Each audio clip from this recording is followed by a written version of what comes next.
Очень частая проблема, когда в квартире уже выложена ванная, например,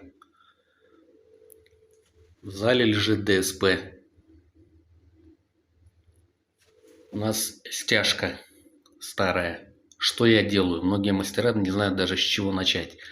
Беру наливной пол, заливаю ямы. Вот яма, я ее залил. У меня возможности нету даже маяк шестерку положить. Вот она яма. Потом шлифую бугор. Вот, например, тут был бугор вручную, кругом. Почему вручную? Потому что люди тут живут, и страшное пылище будет, даже пылесос не поможет. Затем очерчиваю по правилу карандашом линии. Это следующая яма. И буду заливать.